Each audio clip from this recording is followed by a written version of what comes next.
Après 21 actes dans la rue, cette fois, c'est l'acte manqué. Pas de tapis rouge finalement pour les gilets jaunes attendus hier au Sénat, mais un barrage bleu foncé. La Chambre a annulé leur rendez-vous, prévu non pas pour parler de leurs revendications, mais de la privatisation des aéroports de Paris. Depuis le début, nous on cherche justement à avoir ce genre de discussion, à se mettre autour d'une table et pouvoir discuter entre autres de la vente d'ADP et encore plus des revendications. Mais nous, la porte est fermée à chaque fois et le gouvernement essaye de dire que c'est nous qui sommes fermés à toute négociation, qu'on veut venir que manifester et tout casser.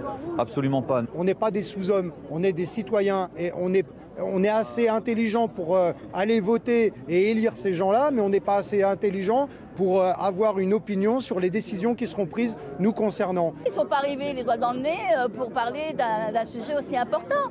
Mais bien sûr, en plus, il y avait 2 ingénieurs, il y avait un avocat, et puis il y avait Éric Drouet. Donc toutes ces personnes-là étaient prêtes à discuter de ce dossier. Non, il ne faut pas nous prendre que pour des andouilles, à un moment donné. Oui, merci Monsieur le Président, Madame la Ministre, Madame, Messieurs les rapporteurs, mes chers collègues. Une réunion déprogrammée au dernier moment et organisée discrètement par la sénatrice de Centre Droit, Catherine Fournier. J'ai découvert ça ce matin dans le RERB, assez étonné. Et puis, lors de la commission ce matin à 9h30, on nous a informé que donc, la délégation ne serait pas reçue. C'est un cafouillage, je dirais, de la droite. Je ne sais pas exactement pourquoi. Est-ce qu'ils ont voulu faire un coup de com'? Est-ce qu'ils ont été instrumentalisés ou pas? Je n'en sais rien. Quelle est la pertinence d'inviter Éric Drouet, sinon à chercher à faire un coup de communication? Est-il compétent en matière d'aéroport? Est-il compétent dans les domaines de la loi Pacte par ailleurs? Il n'a pas semblé que jusqu'à présent, sa compétence en la matière était particulièrement évidente. Donc, je pense qu'il s'agissait là de... C'est pas dans les habitudes du Sénat, ça me surprend. Encore plus inhabituel, l'image de ce sénateur venu demander pardon à Éric Drouet. Nos excuses pour ce qui est arrivé, en tout cas, nous, on ne se comporte pas comme ça. Voilà. On s'en doute bien, c'est gentil. Merci. Qu'est-ce qui a changé dans la vie politique française? C'est le mouvement des Gilets jaunes.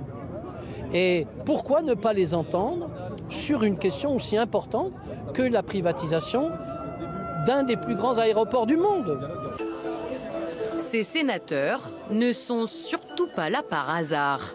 Pour faire valider le référendum qu'ils ont proposé hier contre la privatisation d'ADP, ils auront besoin des citoyens. Alors ils commencent leur travail de séduction auprès des Gilets jaunes, justement. Alors on va lancer un référendum d'initiative parlementaire. Vous avez le scoop.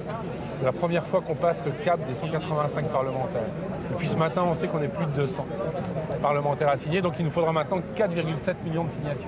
Et je suis très content de voir les Gilets jaunes qui ont été réduits à l'état de simples casseurs se préoccuper d'une question citoyenne comme celle-ci. Au point même de faire ami-ami pour l'occasion. Le gouvernement a demandé au Sénat de ne pas recevoir monsieur qui ne serait pas fréquentable. Et moi je ne comprends pas, c'est vrai qu'il est grand, mais il est fréquentable. On me diabolise à chaque fois. Après les gens, même quand ils me rencontrent, ils se disent ah, je pensais pas du tout que tu étais comme ça. Mais ouais, c'est dommage. Mais je me demande après même s'il n'y a pas quelque chose à faire avec l'ensemble des citoyens et le Sénat justement pour contrer un peu tout ce qui se passe au sein du gouvernement. Vous dites pas ça d'habitude du Sénat.